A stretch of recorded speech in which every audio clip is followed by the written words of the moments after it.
এই তো বন্ধুরা, দুপুরে রান্না বান্না করার জন্য চলে এসেছি। আজকেও আমি একা রান্না করছি, কারণ ছোট আম্মু ভার্সিটিতে গেছে, ওর কলেজ খোলা, ক্লাস করার জন্য।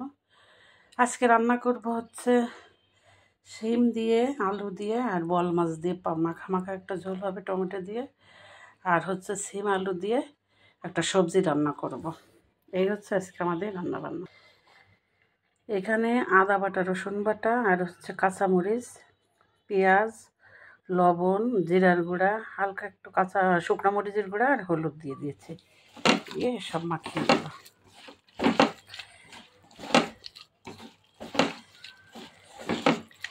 মাখানো তরকারি রান্না করবো আজকে।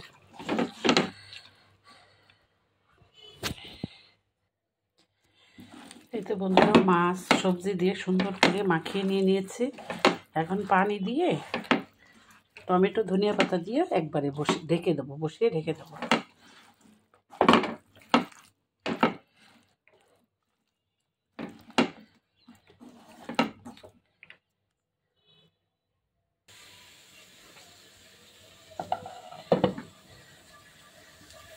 এই তো পাশের চুলায় সবজি রান্না করবো বলে পেঁয়াজ ও রসুন দিয়ে দিয়েছি।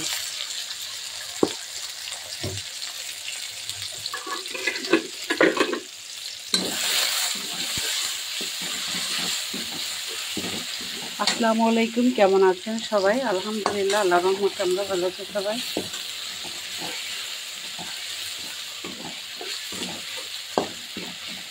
এই তো রান্না বান্না করার জন্য এসেছি।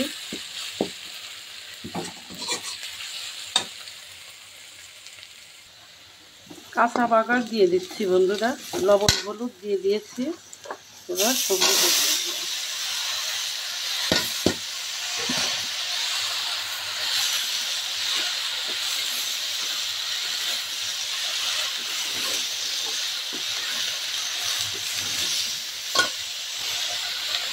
কিছু কাঁচা পেঁয়াজ ও কাঁচামরিচ দিয়ে দিয়েছি।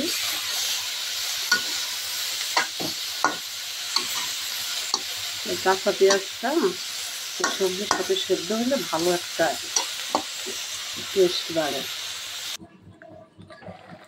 আমি ধনিয়া পাতা দিয়ে দিয়েছি।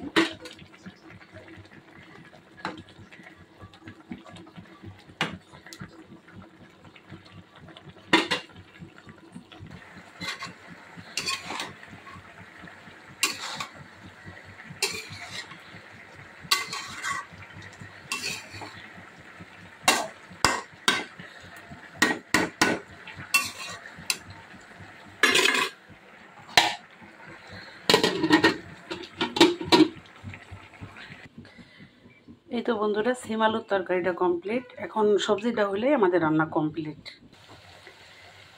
এই শিম আলু টমেটো ধনিয়া পাতার এই যে সবজিটা, এই সবজিটা দুর্দান্ত লাগে খাইতে।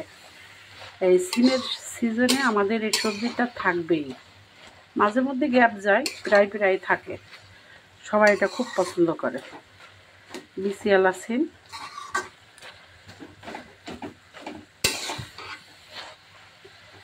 আর একটু হলে নামিয়ে নেব।